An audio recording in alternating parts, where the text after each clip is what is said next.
Boa noite, irmãos. Que bom que nós estamos aqui juntos no meio da semana. Talvez você enfrentou muita chuva para chegar aqui, mas que bom que você está aqui. E hoje você vai ter o privilégio de ouvir duas pessoas. Eu, também a Maria Fernanda. Maria Fernanda é do Clube Desbravadores aqui da Igreja Central, Léo Rosolim, tem mais de 50 anos.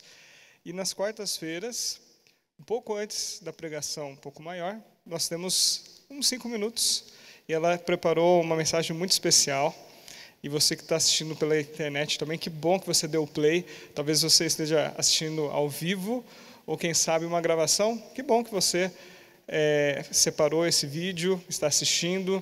E a gente tem certeza que não foi em vão. Tem todo um propósito. Que bom que você está aqui com a gente também.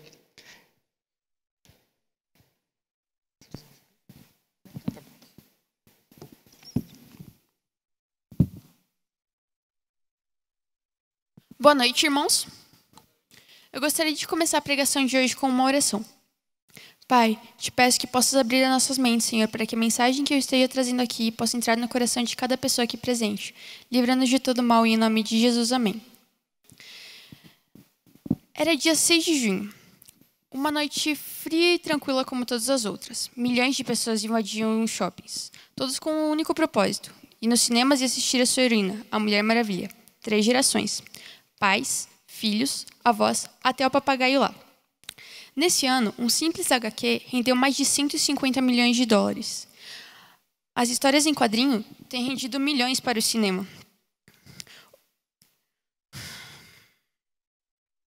Um assassino com uma armadura, um homem que não consegue controlar os seus instintos e com garras que saem dos seus nervos decapita as pessoas. Um outro foi picado por uma aranha e, desde então, se pendura nos prédios e veste de bandeira dos Estados Unidos. Esses são alguns exemplos de heróis modernos. Na verdade, são heróis que a mídia quer que sejam nossos heróis. O que são heróis? Algumas definições para a palavra herói são: uma pessoa que leva a cabo uma ação heróica. E outra definição poderia ser: uma pessoa que atua de maneira heróica para salvar as pessoas. Na Bíblia encontramos histórias de vários heróis. Na verdade, os livros históricos basicamente registram isso. O que é um herói segundo a Bíblia? Porque para o mundo é ser rico, ter dinheiro, talento, posições, um grande currículo. Ou atender a padrões de beleza conhecidos por moda. No livro de Gênesis, capítulo 12, podemos ver a história de Abraão. Deus pediu para que Abraão saísse de sua casa, porque ele tinha um propósito na vida dele, mas para que esse propósito fosse cumprido, ele deveria sair de sua casa. Abraão também tinha muitos pecados, e entre eles sabemos sobre mentiras e assassinatos. Caleb ficou 40 anos no deserto e mais alguns anos lutando na terra prometida. Com esse tempo, ele conseguiu conquistar a terra de Hebron, onde haviam gigantes, filhos dos Anaquins. Davi era um simples garoto que, pelo poder de Deus, conseguiu matar um leão, um urso e um gigante.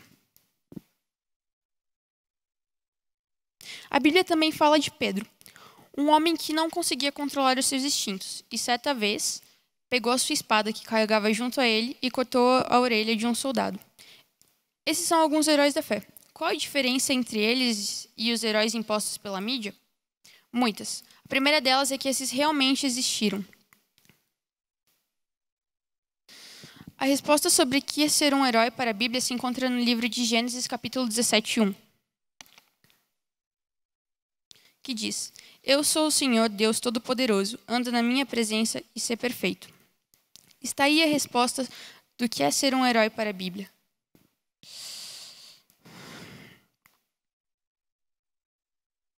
São as pessoas que têm coragem de lutar ao lado de Cristo na guerra entre o bem e o mal. Hoje em dia nós temos vários heróis, heróis que a mídia impõe. E um deles seria Neymar. Quem aqui não conhece Neymar? Que ele é famoso pelo seu talento de jogar futebol. Mas o maior herói da Bíblia é o autor dela. Ele criou todo o universo e nos criou a nós. E nós que somos nada, nos rebelamos contra ele. E ele que é tudo, se fez nada para que nós que somos nada pudéssemos ter um pouco de esperança. O rico se fez pobre para que o pobre pudesse ter alguma coisa. Jesus é o verdadeiro herói. Ele fazia sua obra não por queda de reinos e de tronos e reinos, mas sim com humildade e falava ao coração das pessoas com misericórdia. Que nós possamos ser igual a Jesus e ser os heróis modernos. Gostaria de orar com você de novo. Pai, muito obrigado porque estamos aqui. Agora que possamos escutar a mensagem que o pastor Mateus vai trazer para nós. Dá-nos uma boa noite em tua santa presença. Em nome de Jesus. Amém. Amém. Muito bom, viu? Eu lembro quando eu tinha mais ou menos a idade também da Maria, foi a primeira vez que me deram a oportunidade de pregar. Foi a primeira vez que me deram a oportunidade de pregar. E como foi bom. Comecei lá e não parei mais. Então, como é bom a gente poder ouvir também os jovens pregando, adolescentes. Que Deus te abençoe muito, viu? A Maria falou sobre heróis. E eu queria falar sobre heróis também do passado, que eles não são necessariamente bíblicos, mas eles viveram conforme a verdade que eles aprenderam na Bíblia. Tem uma pessoa em especial que viveu há muitos séculos atrás. Pode colocar para mim, PowerPoint, por favor? O nome dele era John Huss. E a história conta que ele foi um precursor da Reforma Protestante.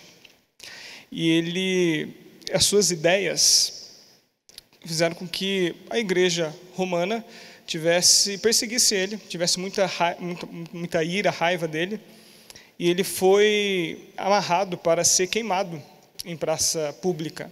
Eles queimavam as pessoas para dizer que olha, é melhor você ficar obediente a nós, senão, olha, esse será o seu fim. E até mesmo quem relatou foram as pessoas responsáveis pelo assassinato dele. Ele disse que ele estava bem sereno e calmo, como se ele não estivesse indo para a morte. E ele foi amarrado, e uma das últimas palavras que ele disse foi essa que está projetado aí, e também ele falou um pouco mais, em maior detalhe também, quando estava preso.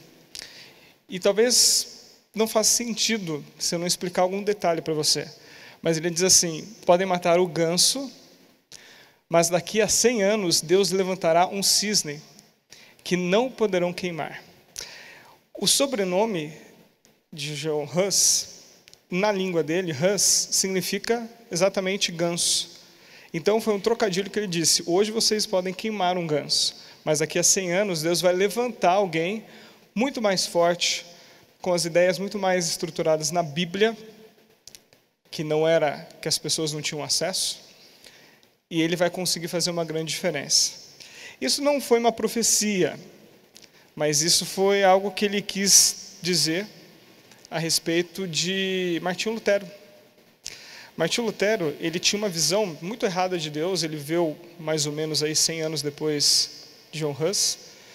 Ele não tinha uma vida tão fiel assim a Deus, mas numa tempestade, uma chuva muito mais forte do que a de hoje à noite, um raio quase acertou ele implorou misericórdia e ele rogou a um santo que ele conhecia que, se ele protegesse, ele se dedicaria a vida dele no mosteiro. E assim ele fez, sobreviveu. O sonho dele era estudar direito, mas ele acabou se dedicando um pouco mais ainda à teologia, e ele teve acesso à Bíblia.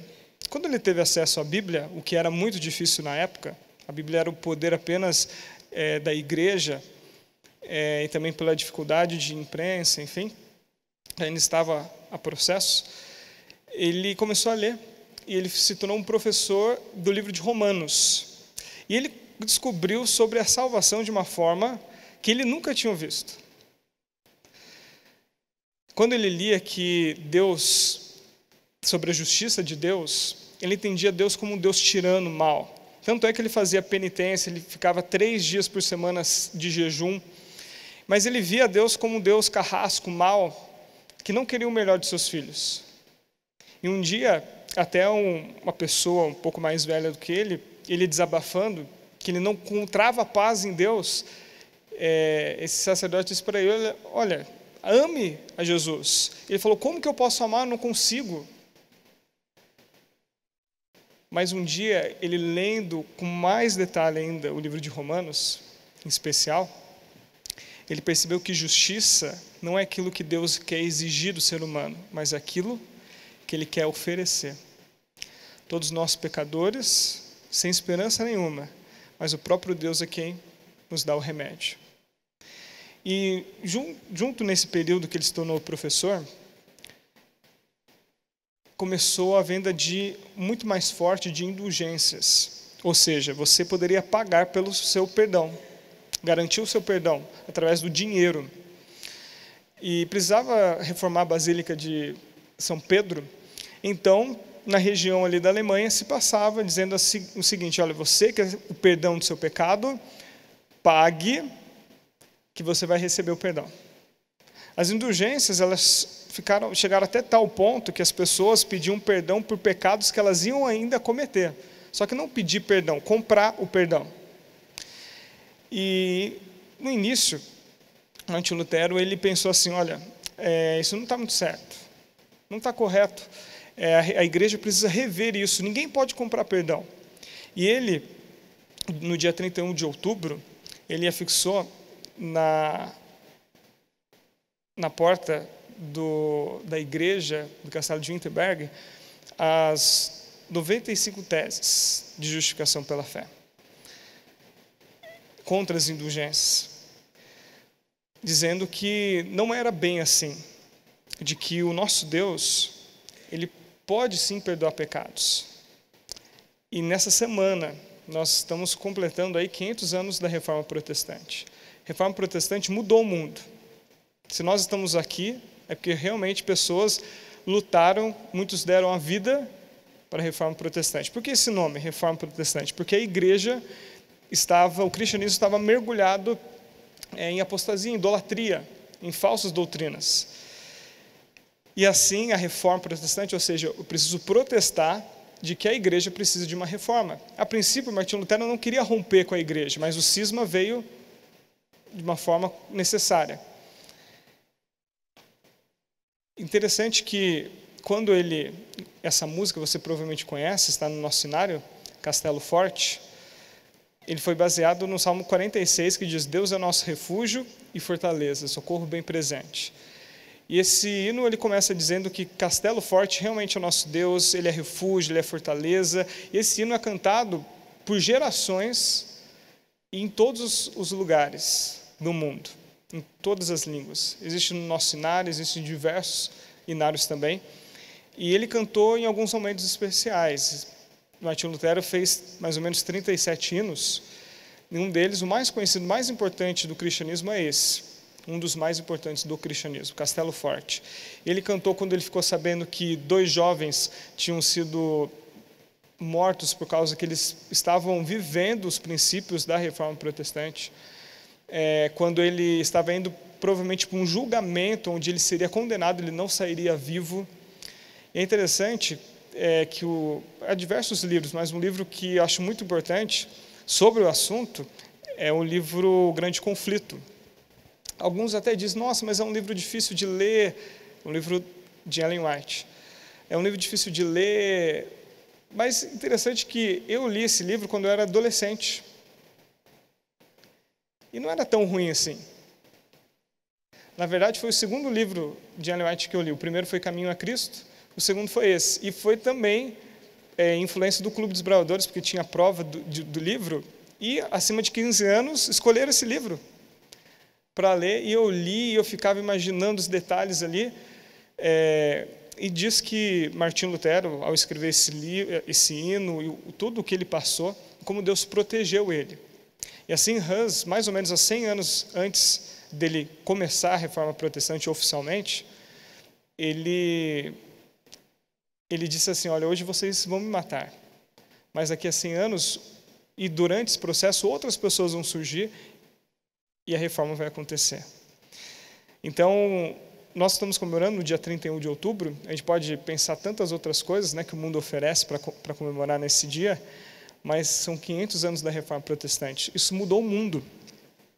Mudou a forma como as pessoas pensam a respeito de Deus, a cultura religiosa cristã, mudou a ciência, mudou a forma de ver tudo, o mundo.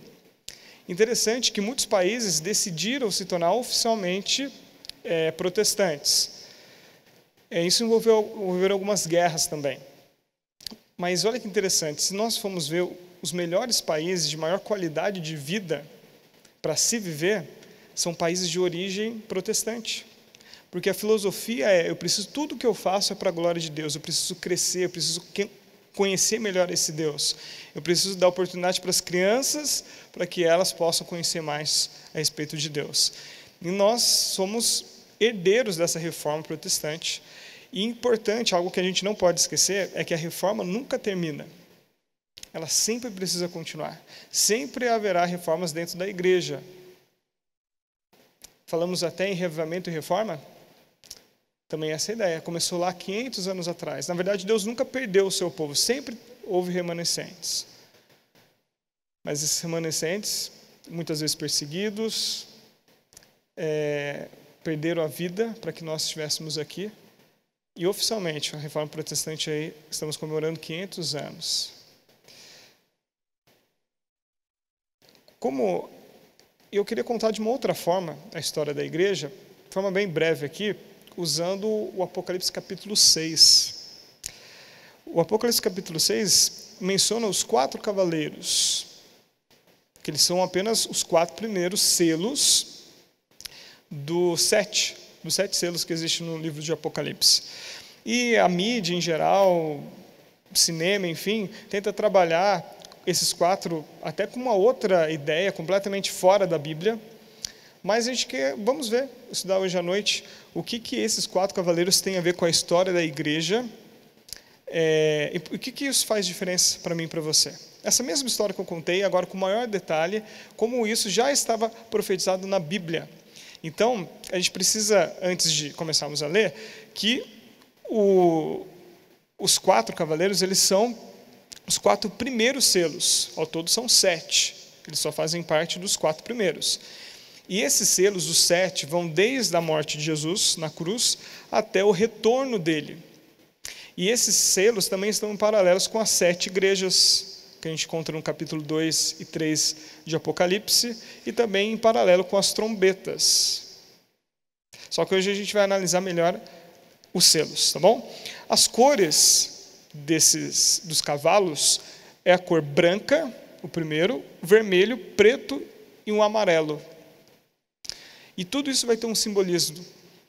E diz que as cores têm tudo a ver está ligado com o caráter desses cavaleiros. E que os 3 últimos, o vermelho, o preto e o amarelo, eles estão ligados a alguma maldição da aliança. Da aliança lá do Antigo Testamento. Quando o povo não era fiel a Deus, Deus disse: vocês vão começar a se afastar de mim, vão perder as bênçãos, a proteção, e assim a guerra irá vir, a peste e a fome. E todas as consequências dessa aliança estão também nesses cavaleiros, porque é o povo de Deus indo longe de Deus, sendo infiel a Ele. Mas vamos agora por partes. A primeira parte é sobre o primeiro cavaleiro. Eu gostaria de ler, você me acompanha aí em Apocalipse, capítulo 6, verso 1 e 2. Você que também está nos acompanhando na internet, abra sua Bíblia, nos acompanhe. E diz assim, Apocalipse 6, verso 1 e 2. Vi quando o Cordeiro abriu um dos 7 selos, e ouvi um dos 4 seres viventes dizendo, como se fosse voz de trovão: vem. Aqui eu preciso abrir um parênteses, precisamos entender melhor o que veio antes. O capítulo 4 e 5, depois que João menciona sobre as 7 igrejas, que também é o período do cristianismo, que também os selos irão mencionar, João contempla a glória de Deus, o trono de Deus, e ele fica muito preocupado. Aí diz que ele chora, que ele tem um tremor, por quê? Havia como se fosse uma carta, um pergaminho. Na época de João ainda não era muito comum a forma do livro como nós temos aqui, costurado no meio, era em forma de rolos. Então, é dito que esse rolo estava preso por 7 selos. Os selos, eles guardavam a carta para que era em forma de rolo, para que ela pudesse chegar no destino e assim ela não fosse aberta no meio do caminho. O Apocalipse trabalha com 7 selos. E conforme... E João ele fica desesperado porque ninguém no universo é encontrado que seja capaz de abrir esses selos. Ou seja, a humanidade não tem esperança, o universo não tem esperança. Mas daí é dito que Cristo, que aqui é o símbolo do leão da tribo de Judá, o cordeiro também, ele é o único capaz disso, porque ele morreu por nós. Então, o capítulo 6, ele vai dizer, e o começo do 8 vai dizer quando Cristo, simbolizado pelo leão e pelo cordeiro, ele começa a quebrar esses selos, porque ele é o único que pode fazer isso. E quando ele começa a quebrar esses selos, algumas coisas vão acontecendo. Então, o primeiro selo é quebrado, e aí diz o verso 2, vi então, e eis um cavalo branco, e o seu cavaleiro com um arco, e foi-lhe dado uma coroa, e ele saiu vencedor e para vencer. Olha que interessante, esse é o cavalo branco, e todas as referências a esse cavalo branco e esse cavaleiro são coisas boas dentro do livro do Apocalipse. Aí diz que ele é de cor branca, o arco, a coroa e a ideia de vencedor, no Apocalipse, tudo isso são coisas boas. Então, esse cavaleiro, ele diz então que ele tem uma vitória contínua, porque o próprio livro diz, saiu vencendo e para vencer.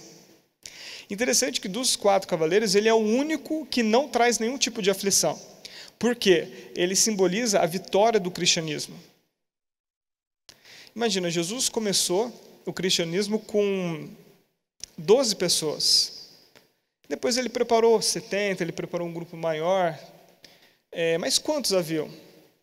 Quantos que creram realmente, entenderam o propósito de Deus até a ressurreição de Cristo?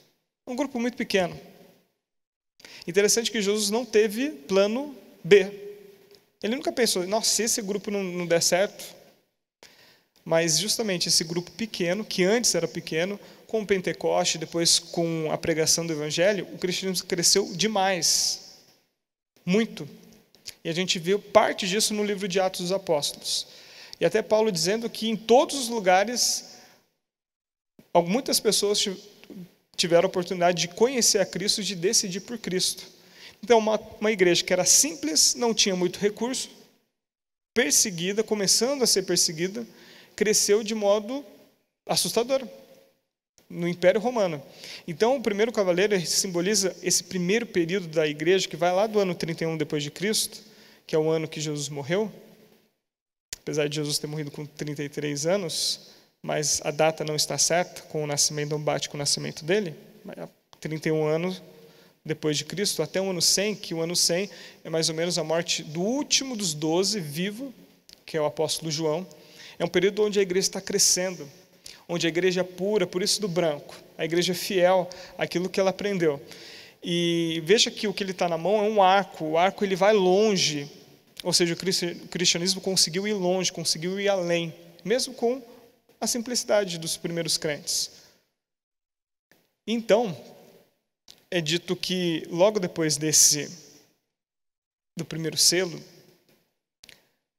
do primeiro cavaleiro, vem o segundo. E o verso 3 diz o seguinte, Apocalipse capítulo 6, verso 3. Diz assim, quando abriu o segundo selo, ouvi o segundo ser vivente dizendo, vem.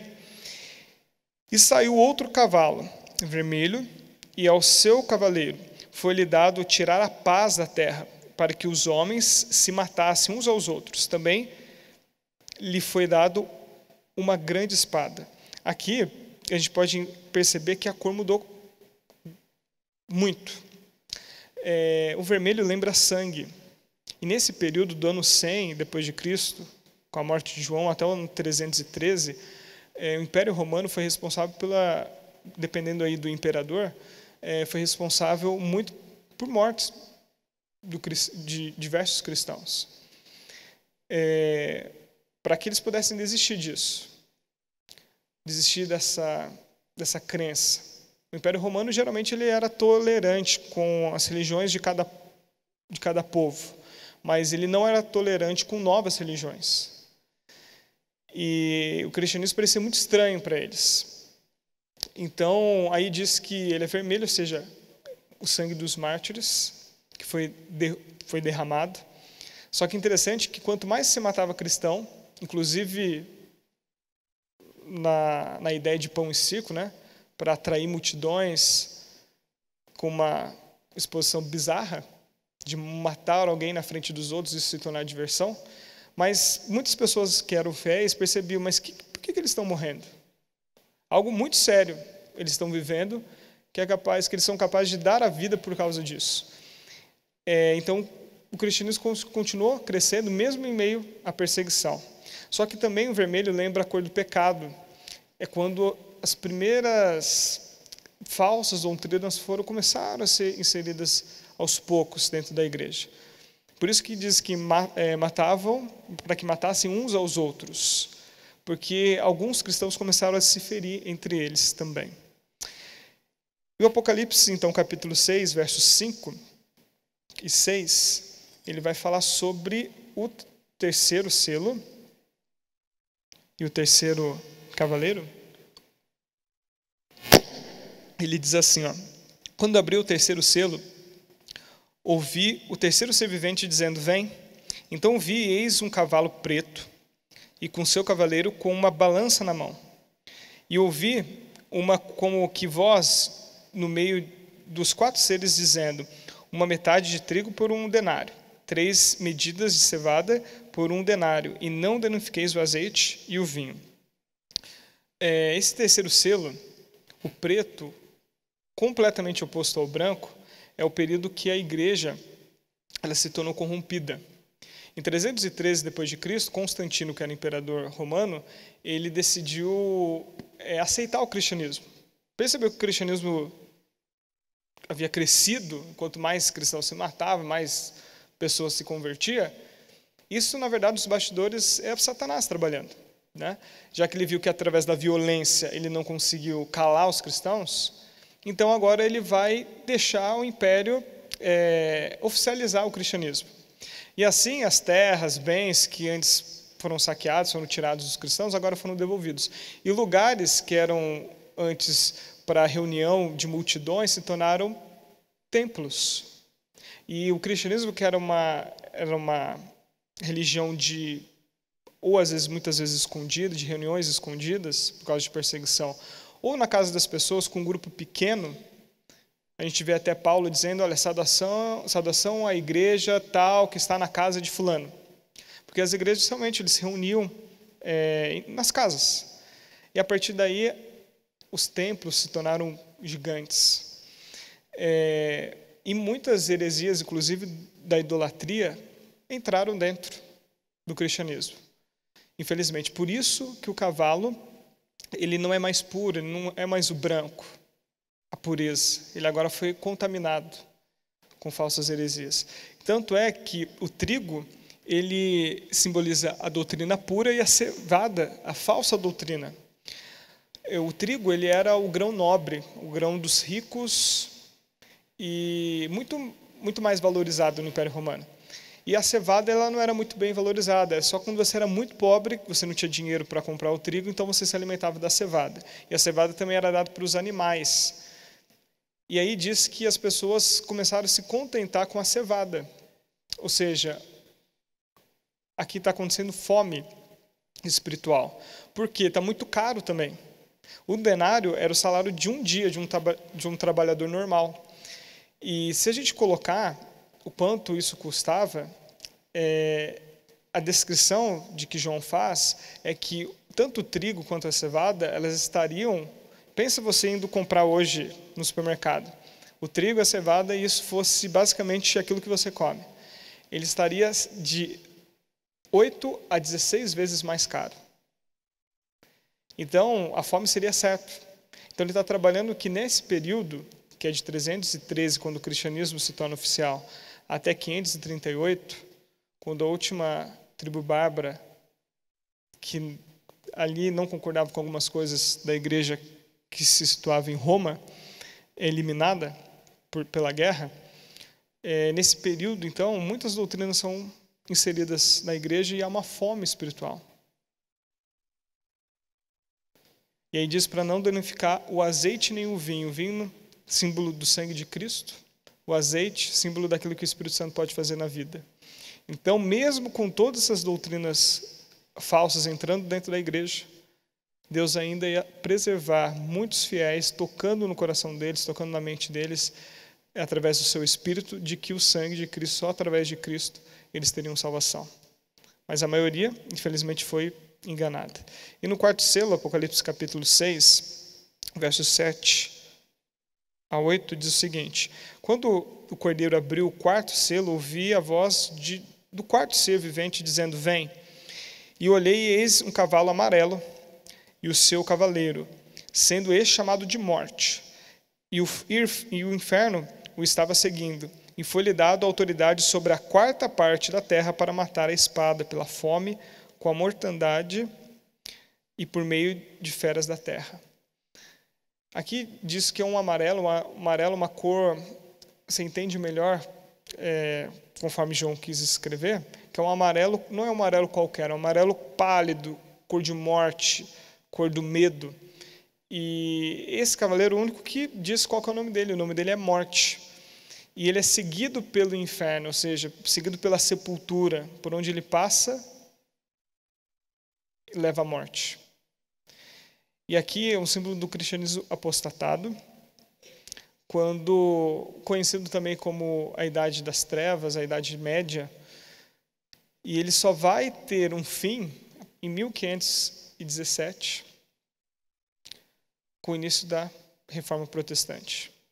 Quando um pouco da luz, quando alguns começam a ter acesso à Bíblia e começam a ler e a questionar, mas espera aí, não é isso que nós estamos vivendo dentro da igreja. E lembrando que a igreja, ela envolvia a vida da pessoa como um todo, desde o nascimento, o seu casamento, tudo o que ela fazia. A igreja era tudo na vida dessas pessoas. E eles começaram a questionar. John Hus, como eu mostrei para você, foi uma das pessoas que sofreu a perseguição e morreu por isso. Martim Lutero, outros vieram. E a gente percebe que no quinto selo, então depois que a igreja agora está iniciando, voltando à Bíblia, que a Bíblia agora começou a estar na mão das pessoas, Lutero foi um dos responsáveis por traduzir a Bíblia para que as pessoas tivessem acesso. E muitas sociedades bíblicas foram espalhadas pelo mundo, até chegar também no Brasil, que é uma das maiores do mundo. E por isso, é graças a ela que você tem a sua Bíblia aí também, uma grande responsável. No quinto selo, verso 9, diz o seguinte, olha que curioso, é um pouco estranho quando você lê. Em Apocalipse capítulo 6, verso 9, diz o seguinte: quando ele abriu o quinto selo, vi debaixo do altar as almas daqueles que tinham sido mortos por causa da palavra de Deus e por causa do testemunho que sustentavam. Clamavam em grande voz, dizendo: até quando, ó soberano Senhor, santo e verdadeiro, não julgas, nem vingas o nosso sangue dos que habitam sobre a terra? Então a cada um deles foi dada uma vestidura branca, e lhes disseram que repousassem, ainda por um pouco tempo, até que também se completasse o número dos seus conversos e seus irmãos que iam ser mortos, como igualmente eles foram. Veja que aqui é um pouco estranho, aqui diz sobre um altar, o Apocalipse faz diversas referências sobre o santuário, e esse altar provavelmente é o altar de holocausto. Você tinha o altar de incenso, ficava na parte santa, simbolizava as orações, e do lado de fora, onde os animais eram mortos. E como entender que debaixo do altar tinha a alma das pessoas que clamavam por justiça? Nós precisamos entender com dois textos. Um que está em Gênesis 4:10, que é quando Caim mata Abel, e Deus, quando vai conversar com Caim, e Caim tenta a princípio negar, Deus fala assim, que o sangue, a voz, diz assim, a voz do sangue do teu irmão clama a mim dessa terra. Não tem nenhum sangue clamando. É apenas uma figura dizendo que a morte de Caim clama por justiça.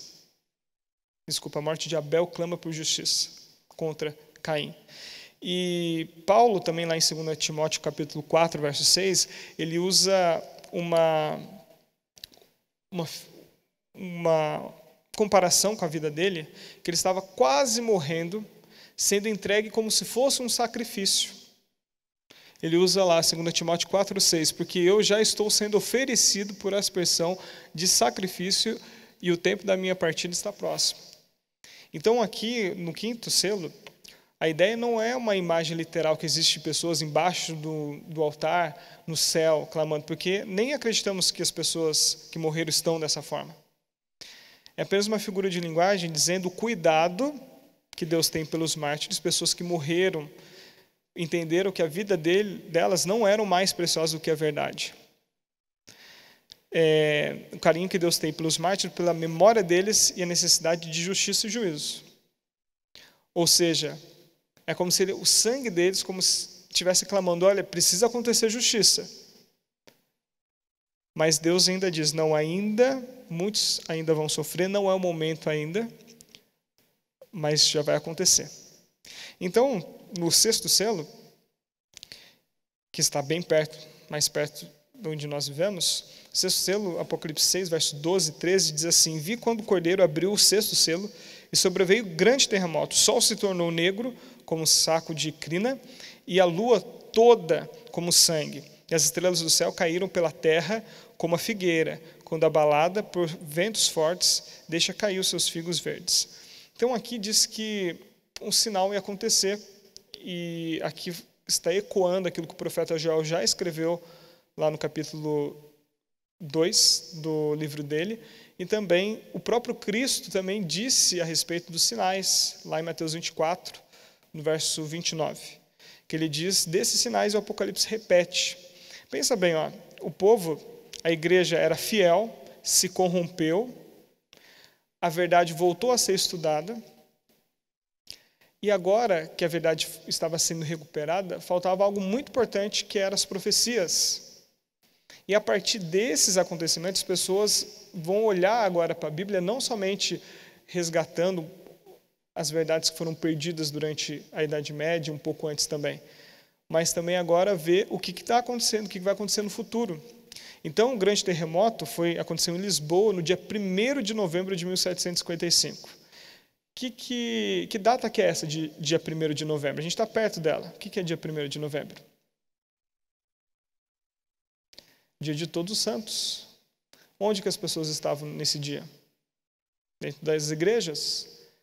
E acontece um forte terremoto, logo vem tsunami, e as pessoas perguntam, por que isso? O que Deus está querendo dizer a respeito disso? Depois, algum tempo se passa ainda, e a gente vê o escurecimento do sol, da lua, e a queda das estrelas também. E as pessoas começaram a dizer, isso são sinais. E elas começaram a estudar profecia. E nós temos a pausa no verso 13, e nós estamos agora hoje, entre o verso 13 e o 14. Porque o 14 já diz que o céu ele é recolhido como um pergaminho, e aqui fala sobre a volta de Jesus. E no verso 15 diz que reis, servos, escravos, enfim, não importa a pessoa, se ela não estiver salva na volta de Jesus, ela vai ficar desesperada e vai gritar para que as rochas caiam sobre elas. E daí elas perguntam, chegou o dia do Senhor, quem é que pode suster-se, quem é que pode sobreviver esse dia? Então, o livro de Apocalipse faz um intervalo e diz, quem é que pode sobreviver? Quem é que vai ser salvo? E daí apresenta os 144 mil, que são selados de Deus, um eco também do livro de Ezequiel, do selamento daquele que é fiel a ele. Tem a visão dos glorificados, eu não vou entrar em detalhes sobre os 144 mil aqui. E no capítulo 8, então, diz a respeito de que há silêncio no céu. Essa é a sétima. O sétimo selo. E aí diz que há silêncio no céu. Por que há silêncio no céu? O capítulo 4 e 5 de Apocalipse deixa bem claro que há muito som no céu. Por que o céu fica em silêncio? Porque é o momento que o céu fica vazio, onde Jesus está voltando e todos os anjos vêm juntos. É onde essa pintura vai se tornar realidade. A nossa esperança que tanto falamos vai se cumprir. O céu vai ficar vazio porque vai ser uma grande festa. Acabou o pecado. E Deus vai vir me buscar e te buscar.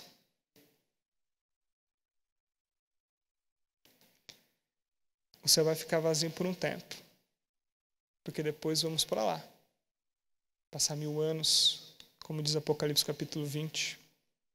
Depois retornamos a essa terra que vai ser restaurada, o mal não mais existirá. Nessa noite a gente percebe que, como a Maria começou a dizer, Maria Fernanda, há tantos heróis que a mídia coloca sobre nós. E Satanás tem uma estratégia, ele nunca gosta da verdade. A verdade transforma a vida das pessoas. A verdade faz com que as pessoas percebam que elas precisam de um compromisso. E ele odeia a verdade. Ele tentou acabar com a verdade através da violência, não deu certo. Depois usou o conforto. E ainda muitas pessoas permaneceram fiéis.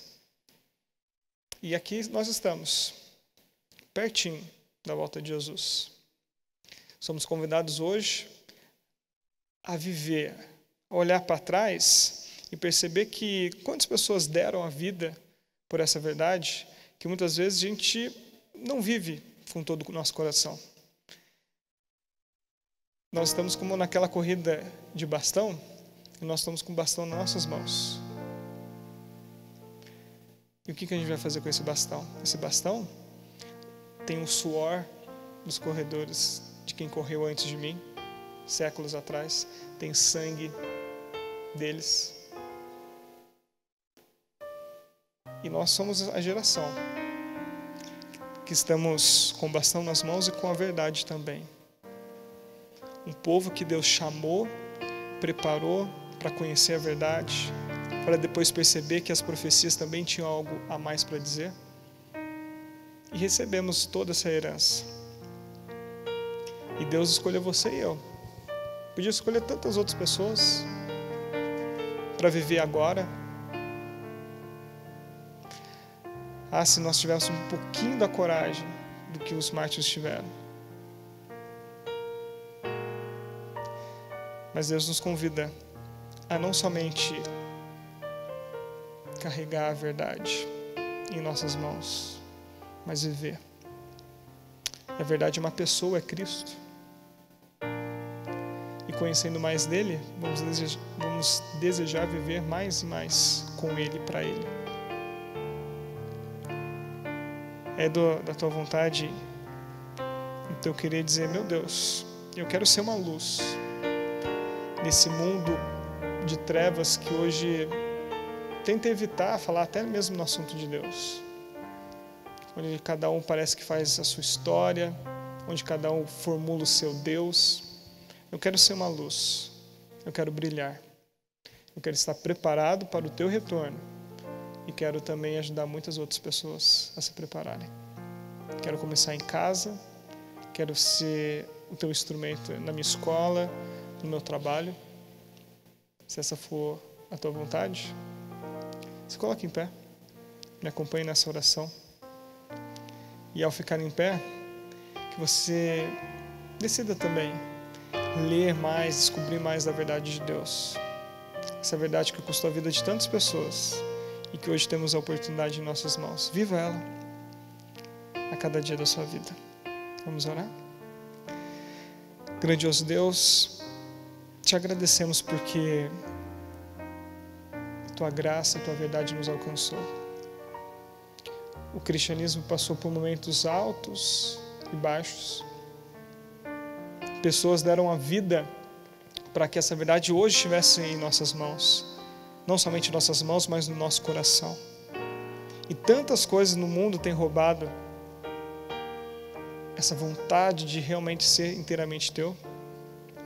Satanás tentou através da violência, tentou através do conforto. E hoje nossa vida é tão corrida, temos tanta coisa para fazer e parece que não sobra tempo para estarmos contigo, mas que o Senhor seja o primeiro em nossa vida, que venhamos a ser uma luz onde estivermos. O Senhor nos permitiu nascermos, conhecemos a Tua Palavra e queremos viver e dividir com as outras pessoas. Venhamos a perceber os nossos dons, talentos que o Senhor nos confiou e assim sermos fiéis na missão que o Senhor concedeu a cada um de nós. No santo nome de Jesus, amém.